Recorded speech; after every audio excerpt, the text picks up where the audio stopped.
Hello everyone, welcome to all of you. तो आज हम स्टार्ट करने जा रहे हैं MCQ questions on business studies and business management. इन एमसीक्यू क्वेश्चंस का जो मकसद रहेगा वो ये रहेगा कि क्वेश्चंस के थ्रू आपको कॉन्सेप्ट्स क्लैरिटी की जाए ज़्यादा से ज़्यादा। एक एमसीक्यू क्वेश्चन से सिर्फ एक क्वेश्चन का सोल्यूशन नहीं मिलता हमको, बल्कि हमें कई सारे क्वेश्चंस मिल सकते हैं, कई सारे कंटेंट हमें मिल सकता है। तो मेरा जो मोटो रहेगा एमसीक्यू कराने का वो ये रहेगा कि एमसीक्यू क्वेश्चंस के थ्रू आपको कॉन्सेप्ट्स क्लियर किए जाए और ज़्यादा से ज़्यादा कंटेंट डेवलप किया जाए। ठीक है। और ये जो वीडियो है वो हेल्पफुल रहने वाली है उन सभी बच्चों के लिए जो यूजीसी नेट कॉमर्स या फिर मैनेजमेंट की तैयारी कर रहे हैं, पीजीटी कॉमर्स की तैयारी कर रहे हैं, या फिर 11वीं-12वीं के बच्चे या बीकॉम के बच्चे, उनके लिए भी हेल्पफुल होने वाला है। तो स्टार्ट करते हैं क्वेश्चन नंबर 1 से, that is the father of modern management theory is. Modern management theory father कौन है, किनको father of modern management theory के नाम से जाना जाता है? तो इसके ऑप्शन है A option F W. Taylor, B Henri Fayol, C Koontz and O'Donnell and D Paul Samuelson. इन चार ऑप्शंस में से हमें बताना है कि कौन है father of modern management theory. तो स्टार्ट करते हैं हेनरी फ्योल से, क्योंकि इसका आंसर क्या है, हेनरी फ्योल। हेनरी फ्योल को हम father of modern management theory के नाम से जानते हैं। साथ ही हेनरी फ्योल को हम father of management studies and thoughts के नाम से भी जानते हैं। दो नामों से जाना जाता है, father of modern management theory and father of management studies and thoughts. Right. अब जो हेनरी फ्योल थे उनके बारे में थोड़ा सा जान लेते हैं कि जो हेनरी फ्योल थे उन्होंने 14 प्रिंसिपल ऑफ मैनेजमेंट के बारे में बताया था। उन्होंने बताया था कि मैनेजमेंट के 14 प्रिंसिपल्स हैं। ठीक है। साथ ही इन्होंने बताया था कि जो मैनेजमेंट के फंक्शंस होते हैं, मैनेजमेंट के जो कार्य होते हैं वो होते हैं 5। क्या क्या कार्य बताए थे उन्होंने? Planning, organising, commanding, coordinating and controlling. ये 5 फंक्शंस बताए गए थे हेनरी फ्योल के द्वारा। ठीक है। तो हेनरी फ्योल ने क्या क्या किया था? 14 प्रिंसिपल ऑफ मैनेजमेंट दिए थे, मैनेजमेंट के फंक्शंस भी बताए थे, planning, organising, commanding, coordinating and controlling. इन्हें हम father of modern management and father of management studies and thoughts के नाम से जानते हैं। देखिए, मैं जो जितना भी आपको बता रहा हूँ, जितने भी कॉन्सेप्ट्स आपके क्लियर कर रहा हूँ और कंटेंट डेवलप कर रहा हूँ, मैं एक्सपेक्ट कर रहा हूँ कि आप इनको लिखो, क्योंकि ये आपके लिए बहुत हेल्पफुल होने वाला है। ठीक है। इससे आपका बहुत सारा कंटेंट डेवलप हो जाएगा, बहुत सारे कॉन्सेप्ट्स क्लियर हो जाएंगे। तो आगे हम बात करते हैं हेनरी फ्योल का, तो हमने जान लिया। अब हम आगे बढ़ते हैं।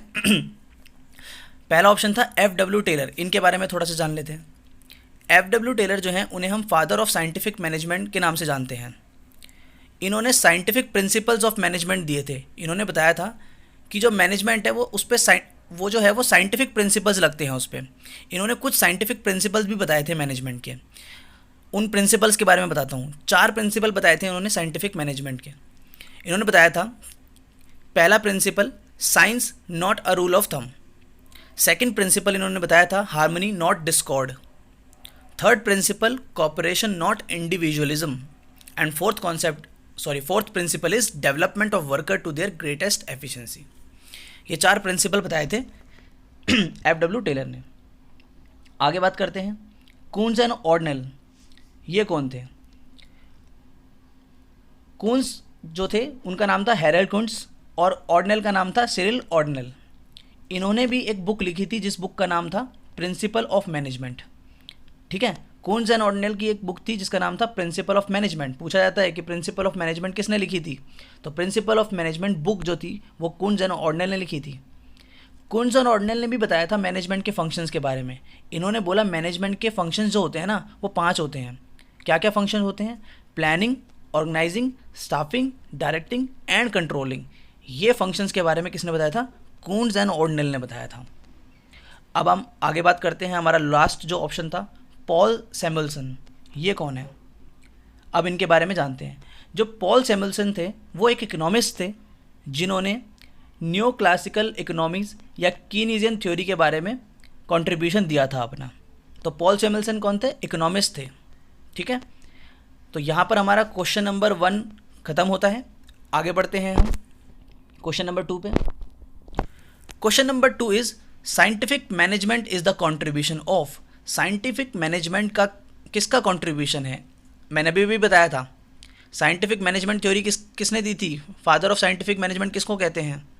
उन्हीं का कंट्रीब्यूशन है साइंटिफिक मैनेजमेंट। तो कौन है? एफ.डब्ल्यू. टेलर जो है वो साइंटिफिक मैनेजमेंट में उनका कंट्रीब्यूशन है। तो आंसर इसका क्या है? Option number A, F W. Taylor. F W. Taylor के बारे में हमने अभी बात करी थी काफ़ी कुछ, हेनरी फ्योल के बारे में भी बात करी थी। अब हम बात कर लेते हैं जिनके बारे में नहीं डिस्कस किया गया है। आर.सी. डेविस। आर.सी. डेविस जो थे उन्होंने एक बुक लिखी थी जिसका नाम था फंडामेंटल ऑफ टॉप मैनेजमेंट, जो कि 1951 में लिखी थी इन्होंने, राइट। इन्होंने भी कुछ मैनेजमेंट के फंक्शंस बताए थे। इन्होंने बताया था जो मैनेजमेंट के फंक्शंस है ना वो 3 होते हैं। There are 3 functions of management given by R C. Davis. First is planning, second is motivating and third is controlling. ये 3 फंक्शन किसने बताए थे? आर.सी. डेविस ने बताए थे। ये बहुत इंपॉर्टेंट है समझना कि ये फंक्शंस ऑफ मैनेजमेंट कितने बताए हैं, क्योंकि पेपर में पूछेगा कि ये 3 फंक्शन जो थे मैनेजमेंट के, प्लानिंग, मोटिवेटिंग एंड कंट्रोलिंग, ये किसने दिए थे। तो आपको ये याद रखना पड़ेगा और ऐसा क्वेश्चन पूछा भी जाता है, ठीक है। अब हम बात करते हैं लास्ट जो ऑप्शन था, लिंडल योर्निक। लिंडन योर्निक जो थे उन्होंने भी एक बुक लिखी थी जिसका नाम था the elements of business administration. 1943 में लिखी गई थी ये बुक, ठीक है, ओके। जो लिंडन योर्विक थे उन्होंने एक कॉन्सेप्ट भी डेवलप किया था, एक कॉन्सेप्ट बताया था जिसका नाम था स्पैन ऑफ कंट्रोल। इसे उन्होंने सबसे पहले अप्लाई किया था बिजनेस में। वो एक ऐसे पहले राइटर थे जिन्होंने इस कॉन्सेप्ट को, स्पैन ऑफ कंट्रोल को, कहाँ अप्लाई किया था? बिजनेस में अप्लाई किया था, राइट। तो यहाँ हमारा क्वेश्चन नंबर 2 हो गया है। अब हम आगे बढ़ते हैं हमारे नेक्स्ट क्वेश्चन पे, that is question number 3। Decentralisation and delegation of authority are same thing. Decentralisation and delegation of authority क्या सेम चीज़ हैं? ट्रू, फॉल्स, पार्शली ट्रू या पार्शली फॉल्स? देखिए मैं एक बार पहले इसका मीनिंग क्लियर करता हूँ, उसके बाद हम डिस्कस करेंगे कि इसका आंसर क्या होगा। डेलीगेशन का मतलब क्या होता है? जब टॉप मैनेजमेंट जो है अपने काम को, अपनी पावर को डेलीगेट करती है अपने सबॉर्डिनेट को, तो उसे कहते हैं डेलीगेशन। मतलब पावर को अपने सबॉर्डिनेट को टॉप मैनेजमेंट जब ट्रांसफ़र करती है उसे कहते हैं डेलीगेशन। डिसेंट्रलाइजेशन में क्या होता है? जो मैनेजमेंट होती है वो पावर को, जो भी डिसीजन लेने की पावर है वो अपनी ऑर्गेनाइजेशन के अंदर जितने भी एम्प्लॉयज़ काम कर रहे हैं उन सभी को बांटा जाता है, उन सभी को रिस्पॉन्सिबिलिटी दी जाती है और काम करने की जिम्मेदारी दी जाती है, उसे कहते हैं डिसेंट्रलाइजेशन। तो क्या ये दोनों सेम है? लग तो रहा है कि अथॉरिटी दी जा रही है दोनों में, लेकिन दोनों कॉन्सेप्ट अलग है। क्योंकि डेलीगेशन क्या होता है? टॉप मैनेजमेंट के द्वारा अपने जो इमीडिएट सुबॉर्डिनेट है उनको काम जो सौंपा जाता है उसे कहते हैं डेलीगेशन। लेकिन डिसेंट्रलाइजेशन का मतलब क्या होता है? किसी भी ऑर्गेनाइजेशन के अंदर जितनी भी पावर है, जितने भी काम है, जितने भी एम्प्लॉयज़ हैं, उन सभी को जब काम दिया जाता है तो उनको कुछ पावर भी डिस्ट्रीब्यूट की जाती है किसी भी ऑर्गेनाइजेशन के अंदर, तो उसे तब क्या कहा जाता है? डिसेंट्रलाइजेशन कहा जाता है। तो डिसेंट्रलाइजेशन और डेलीगेशन जो है वो काफ़ी डिफरेंट टर्म है। डेलीगेशन एक नैरो कॉन्सेप्ट है, जबकि डिसेंट्रलाइजेशन एक ब्रॉड कॉन्सेप्ट है जो कि पूरी ऑर्गेनाइजेशन पे लगता है। डेलीगेशन ऑफ अथॉरिटी जो है वो कॉन्सेप्ट जो है वो हर ऑर्गेनाइजेशन में होता ही होता है, क्योंकि मैनेजर अकेला काम नहीं कर सकता, तो उसे अपनी कुछ जिम्मेदारी जो है वो अपने सबॉर्डिनेट्स को देनी पड़ती है। लेकिन डिसेंट्रलाइजेशन कोई ज़रूरी नहीं है, सभी एम्प्लॉयज़ को पावर देने की कोई ज़रूरत नहीं है, ये डिपेंड करता है कंपनी की पॉलिसी क्या है। तो डिसेंट्रलाइजेशन का मतलब अलग है, डेलीगेशन का मतलब अलग है। तो इसका जो आंसर होगा, करेक्ट आंसर वो होगा बी, फॉल्स। तो हमारा नेक्स्ट क्वेश्चन है, superior subordinate theory was given by. Superior subordinate theory किसने दी थी? Henri Fayol, option number A. Option number B, V.A. Graicunas. Option number C, Koontz and O'Donnell. और option number D, Joseph Jacob. इन चारों में से superior subordinate theory किसने दी थी? तो इसका करेक्ट आंसर है V.A. ग्रेकुनस। V.A. ग्रेकुनस जो था उन्होंने क्या किया था? उन्होंने इंट्रोड्यूस की थी theory of span of management. इन्होंने क्या किया था?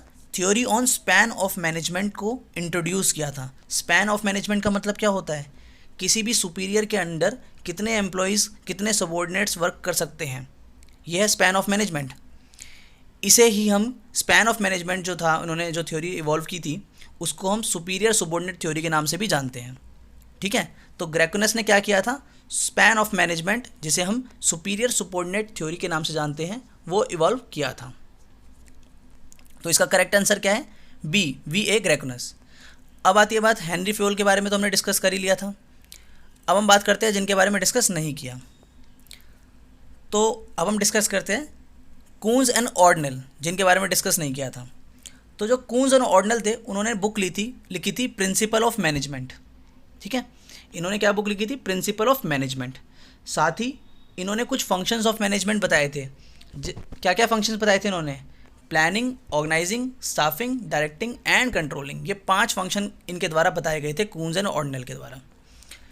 फिर हम करते हैं लास्ट जो हमारा ऑप्शन है उसे डिस्कस करते हैं, जोसेफ जैकर्ड। जोसेफ जैकर्ड थे, उन्होंने पंच कार्ड प्रोग्राम को इवॉल्व किया था। इनका मैनेजमेंट से कोई रिलेशन तो नहीं है, लेकिन सिर्फ जान लेते हैं इनके बारे में। जोसेफ जैकर्ड जो थे, उन्होंने पंच कार्ड प्रोग्राम को इवॉल्व किया था, जिसकी मदद से आगे जाकर के कंप्यूटर की डेवलपमेंट में भी मदद मिली थी। ठीक है, तो ये हमारा क्वेश्चन नंबर 4 कंप्लीट हो गया। अब हम आते हैं हमारे लास्ट क्वेश्चन पे, that is question number 5। The primary fundamental functions of management is. Primary या फंडामेंटल फंक्शन कौन सा है मैनेजमेंट का इनमें से? प्लानिंग, ऑर्गेनाइजिंग, कंट्रोलिंग और directing. So primary function of management is planning, others are secondary function.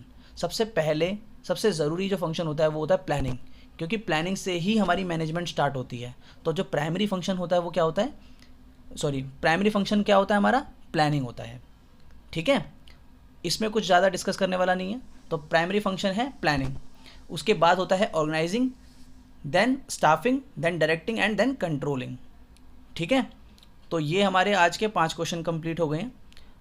तो आप इन जितने भी कॉन्सेप्ट बताए गए हैं, जितनी भी थ्योरीज़ के बारे में एक्सप्लेन किया है, थोड़ा सा उसको नोट डाउन कर लीजिएगा, काम आएगा।